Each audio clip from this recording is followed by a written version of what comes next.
धन्यवाद।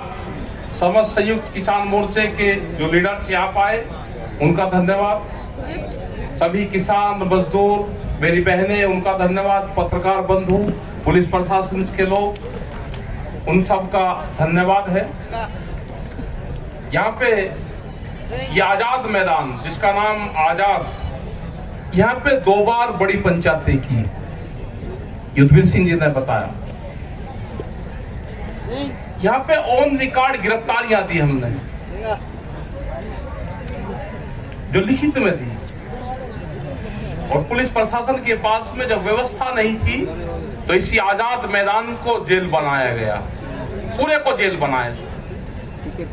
जेल से सुविधाएं ये होती है कि फिर जब जेल बन गई तो सरकारी मेहमान बन गए, तो जब सरकारी मेहमान बन गए तो उनके खाने पीने का इंतजाम भी यहाँ के पुलिस फोर्स ने किया। पूरी रात लगी रही, पूरी गाड़ियां बॉम्बे की चारों तरफ को लगी रही। लेकिन जब ये बीच में जो कंस्ट्रक्शन है ये नहीं था, ये पूरा मैदान था बड़ा, यहाँ पे लाखों लोग थे। एक समझौता हुआ कि 71,000 लोग ऑन रिकॉर्ड गिरफ्तारी देंगे। प्रशासन न मानना कि 71,000 लोग हैं, थे लाखों, चलो जितने में भी बनना। तो ये तो वो आजाद मैदान, ये ऐतिहासिक जगह किसान आंदोलनों की रही है। आज भी इस मैदान में आए जो मजदूर आए, जो आदिवासी लोग आए, जो पालघर और आदिवासी लोग, हम करीब 8-10 दिन पहले वहां पे गए थे।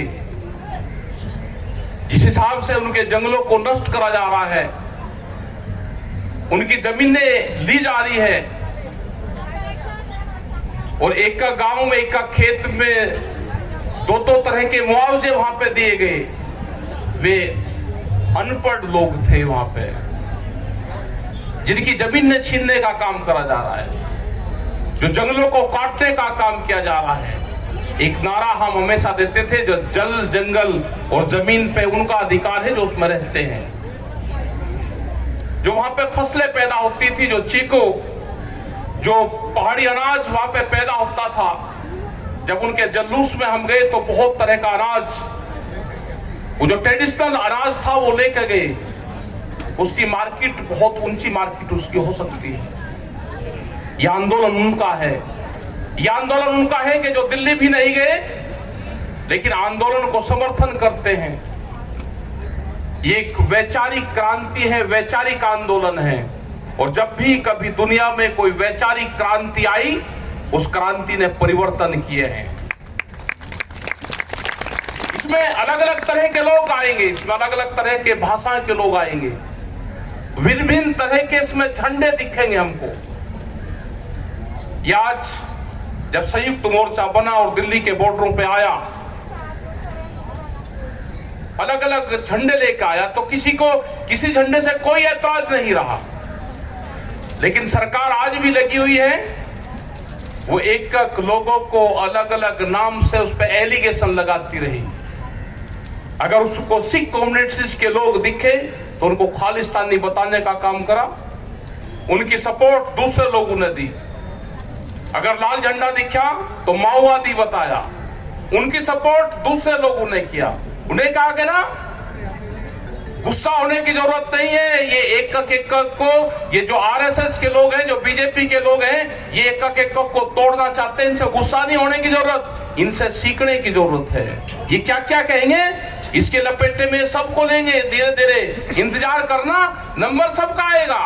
पहले पंजाब को खालिस्तानी बताया, फिर लाल झंडे को माओवादी बताया, फिर हरियाणा के लोगों को उग्रवादी बताया, फिर अगर पश्चिम के लोग आए उनको जाटिस्तानी बताया। अलग अलग तरह के नाम लिए तो फिर हम समझ गए कि ये सबको एक एक को तोड़ने की कोशिश कर रहे हैं। हम एकजुट रहेंगे, गुस्सा नहीं करेंगे हम। और 1 साल हमारा बहुत अच्छे तरीके से बीता। 1 साल का जो कठिन सफर था, हमने कुर्बानियां दी, उन परिवारों को ने कुर्बानियां दी जो 750 किसान इस आंदोलन में शहीद हुए, जो मजदूर शहीद हुए, जो देश के नौजवान थे, जो भविष्य थे, उन परिवारों का वो शहीद हुए। इस आंदोलन की जीत का अगर श्रेय जागा तो उन शहीद परिवारों को जाएगा। इस आंदोलन में अगर कुछ घटना घटित होगी तो उसकी जिम्मेदारी संयुक्त मोर्चे की होगी। सरकार अभी धोखा कर रही है, अभी सचेत रहने की जरूरत है। अभी सरकार ठीक लाइन पे बातचीत को नहीं आई। सरकार षड्यंत्रकारी है, वो धोखेबाज है, वो बेईमान है, वो भी किसान समाज को, मजदूर को नीचा दिखाने की कोशिश कर रही है। आज भी वो इस शिक्ष में है कि किसानों को कैसे नीचा दिखाकर इनको घर भेज दिया जाए। अभी उनका प्लेटफॉर्म साफ नहीं है, उनके मन साफ नहीं है, अभी वो बातचीत करने को कोई तैयार नहीं है। अभी हमारे मुद्दे हैं, ये कहते हैं कि अभी 10 दिन का एक एलिगेशन सम्मेलन चलेगा, एलिगेशन सम्मेलन, उसमें सचेत रहना हमको, सबको घबराना नहीं। अभी चलेंगे, जितने भी हमारे पेपर के साथी हैं वो एक ही क्वेश्चन आपसे करेंगे कि 3 कानून वापसी हो गया, आप घर क्यों नहीं जा रहे।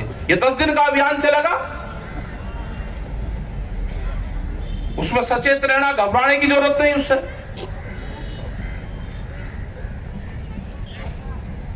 ये 3 काले कानून कोरोना के टाइम पाए। कोरोना एक देश में बीमारी थी, कोरोना देश की जनता के लिए बीमारी थी, 3 कानून भी देश की जनता के लिए बीमारी थी। दोनों का उद्गम स्थान एक ही टाइम पे हुआ।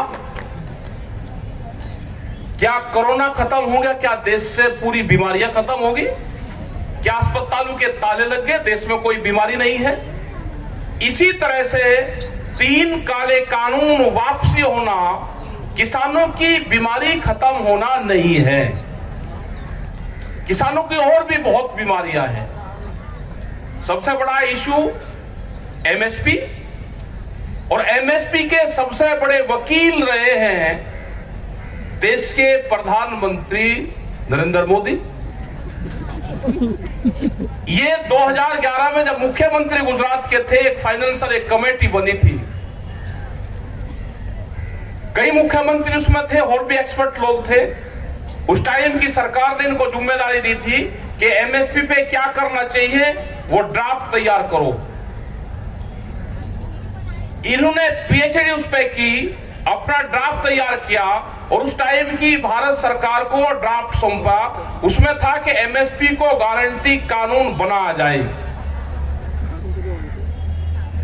जिन विद्यार्थियों ने एमएसपी पे पीएचडी की हो, वो उस पे वकालत करी हो, अपना वकालतनामा लगाया हो, उनका प्रमोशन यहाँ आज वे जज बन गए, देश के प्रधानमंत्री बन गए, उनकी कोर्ट में फैसला चला गया। अब दूसरी कमेटी की जरूरत कहां है? उन्होंने तो उस पर पीएचडी की है। देश की जनता को धोखे में रखा जा रहा।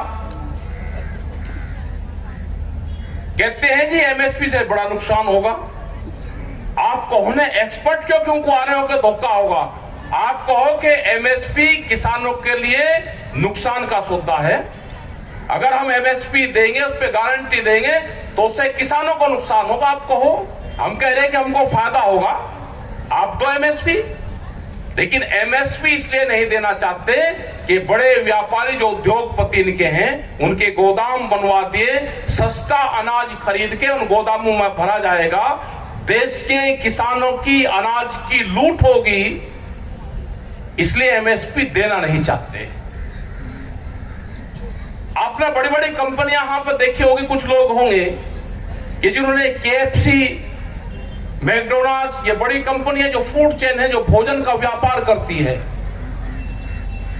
बॉम्बे में होंगे, हमारे पत्रकार साथी होंगे, या और भी बहुत लोग होंगे जो पढ़े लिखे हमारे बच्चे हैं, वे जरूर इसमें होंगे। उनसे आप एक चीज पूछना कि जी बचा हुआ भोजन हमको किसी गरीब बस्ती में देना है, आपको भोजन हमको दे दो जो शाम को आपका भोजन बचता है। आप आपको बचा हुआ भोजन ये कंपनियां कभी नहीं देंगी। उन्होंने कहा कि ना हम बिलिंग से ये भोजन बिलिंग से अलग भोजन दे ही नहीं सकते। उनका है कि बचा हुआ भोजन कैमरू के सामने डस्टबिन में जाता है। अपने नौकर को भी नहीं देते जो पूरा दिन वहां पे काम करता है। अगर गुलाब जामुन उसका खाने का मन करा और बची हुई गुलाब जामुन है वो खा नहीं सकता। वो शाम को जब क्लोजिंग उसके दरबार का क्लोजिंग होगा वो डस्टबिन में गिन के उसको डिस्ट्रॉय करा जाता है। उन्होंने कहा कि ये फ्री की वस्तु नहीं है और हमने कहा कि रोटी बाजार की वस्तु नहीं है, रोटी जरूरत की चीज है, इसको बाजारीकरण नहीं होने देना चाहिए। अगर गुरुद्वारे रोटियों को बेचने का काम करते तो इनसे तो बड़ा दुनिया में कोई व्यापारी हो ही नहीं सकता। मतलब गुरुद्वारे रोटियों को खिलाने का काम करते हैं, ये बड़ी कंपनियां रोटियों को बेचने का काम करती है। यही अंतर इस आंदोलन में है। सरकारें रोटियों पे व्यापार करना चाहती है, रोटियों को तिजोरी में बंद करना चाहती है। शीशे की तिजोरी में एक रोटी दिखेगी तो भूख कितनी लगी, भूख के आधार पर रोटियों की कीमतें तय होंगी। इस तरह की बड़ी बड़ी कंपनियां देश में आ रही है। इनसे अगर बचना है तो आंदोलन की शुरुआत हुई है। 1 साल का आंदोलन है, बड़ी बीमारी खत्म हुई है। जो देश के मुद्दे थे उन मुद्दों की आंदोलन की शुरुआत आजाद मैदान से हुई है। यह आंदोलन खत्म नहीं हुआ। मोदी सरकार कहते हैं कि एक्समा मांग ली, मोदी ने ना, अगर वो देश का प्रधानमंत्री है तो एक्समा नहीं मांगनी उसको। देश का प्रधानमंत्री किसानों से नहीं एक्समा मांग रहा, देश का प्रधानमंत्री एक्समा याचना कर रहा जिसके गोदाम पहले बनवाए और देश में कानून पार्लियामेंट में बाद में आया। इसका मतलब पार्लियामेंट में भी लीकेज हुआ है। उनको पता था बड़ी बड़ी कंपनियों को कि जो हम कानून बनवाएंगे हम अपने हक में बनवा लेंगे, आप गोदाम बना लो, कानून तो हमारे पक्ष में बन ही जाएंगे। मजदूरों के जो लेबर एक्ट थे उसमें संशोधन किया गया। आज कोई भी इंडस्ट्रीज का मजदूर आंदोलन नहीं कर सकता, उसको बांध दिया गया। पूरे देश की प्रॉपर्टी को बेचने का काम करा जा रहा। मध्य प्रदेश की 182 मंडी जिसमें अनाज बिकता था, उनको कहा कि मंडियां कमजोर होगी, इसकी जमीन को बेच दो। रेलवे को बेचा जा रहा, देश के बंदरगाह बेच दिए, LIC, पेट्रोलियम, कौन सी संस्था छोटी जो नहीं बेची। यह आंदोलन लंबा चलेगा, इस आंदोलन में कुर्बानियां होगी। यह आंदोलन में 750 कुर्बानियां हुई है। यह संघर्ष अभी जारी रहेगा। ये कहते हैं जी महाराष्ट्र में क्यों है, ये कहते हैं जी उत्तर प्रदेश में क्यों जा रहे। कोई देश ये कोरिया नहीं है कि परमिट लेकर जाना पड़ेगा, नहीं, यहां पे किंग जोंग का राज है। ये लोकतंत्र देश है, इसमें आजादी जब देश की हुई तो बहुत से लोगों की कुर्बानी आ गई। पूरे संयुक्त मोर्चे के लोग पूरे देश भर में जाएंगे, जहां पे भी जनता बुलाएगी संयुक्त मोर्चे के लोग वहां पे जाएंगे, पूरे देश भर में आंदोलन करेंगे। आप पे रुकना होगा। अगर हमारी मीटिंग को रोकने की कोशिश करोगे तो हम भी आपकी मीटिंग को रोकने की कोशिश करेंगे। आप या तो हमारी बात मान लो। समझौता होता है एक टेबल पे बैठ के, भारत सरकार टेबल पे बैठ के समझौते करे। अभी भीख में दिए हुए समझौते से ये संयुक्त मोर्चा मानने वाला नहीं है कि आपको हमने दे दिया और आप चले जाओ। नहीं, हम टेबल पे बैठ के आपसे बातचीत करेंगे। अब ये जाने वाले हैं सीड बिल, बीज का कानून। बड़ी बड़ी कंपनियों का उसका बीज पे अधिकार होगा।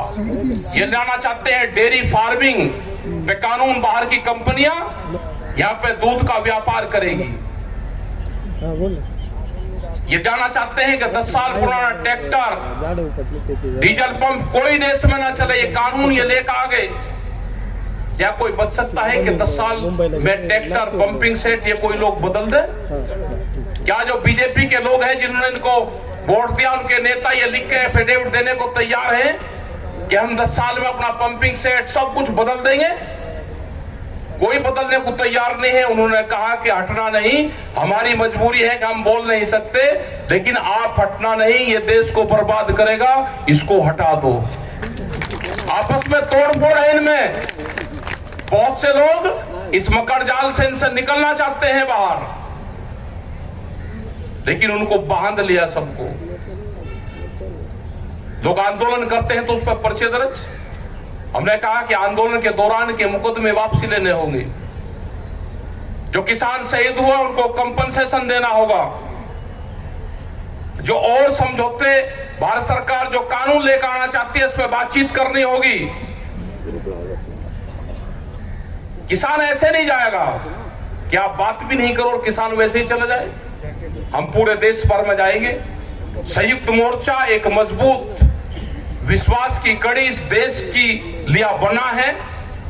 इन मजदूरों के लिए बना, आदिवासियों के लिए बना, जो छात्र उनके लिए बना, जो बेरोजगार लोग हैं, जो 14 करोड़ लोग बेरोजगार हुए हैं उनके लिए बना।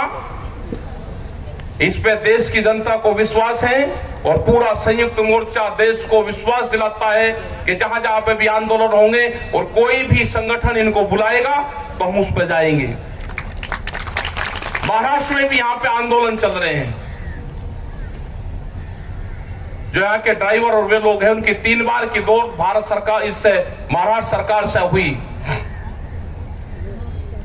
इनका भी समझौता करे महाराष्ट्र सरकार।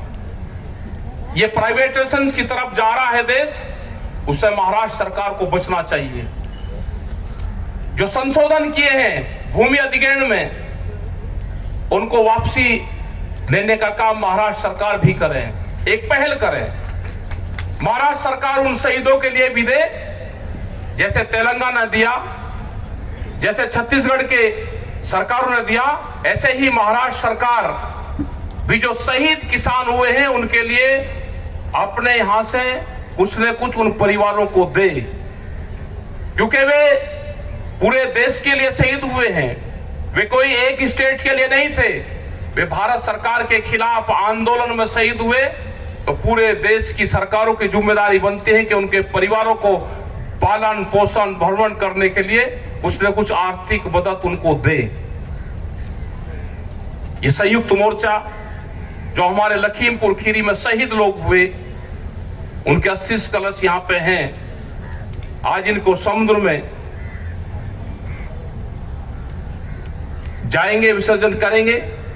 सभी लोग जो भी प्रोग्राम यहाँ के होंगे, जो भी यहाँ की कमेटी है उसने जिस तरह से भी तय किया है, उनके साथ में हम जाएंगे।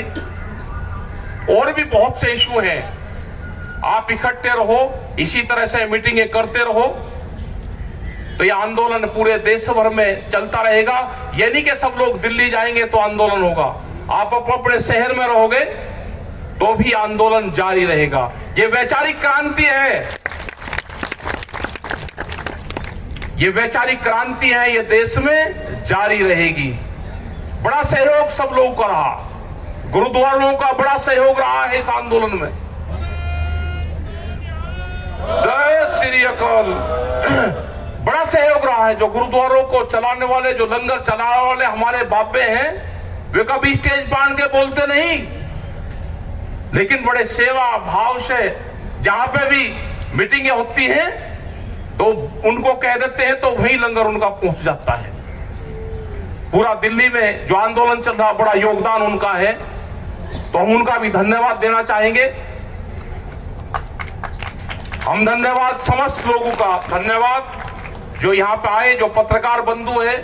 हमको पता है कि आपकी बहुत सी मजबूरी प्रेस वालों की है, कैमरा और कलम पे बंदूक का पहरा है, उसके बाद में भी आप दिखाते हो तो आपका धन्यवाद है। आजादी चाहिए आपको भी, देश में प्रेस को भी आजादी चाहिए और देश में सबको ये आजादी की लड़ाई है। दूसरी जो इंटरनल आजादी है, ये उसकी लड़ाई है। इस लड़ाई में सभी लोग भागीदारी रहे, सभी की जिम्मेदारी है। यहाँ पे पुलिस फोर्स के लोग भी होंगे, इनकी भी सैलरी 20-20, 25 और 30-30 हजार रुपए में नौकरी करवाते हो 24-24 घंटे।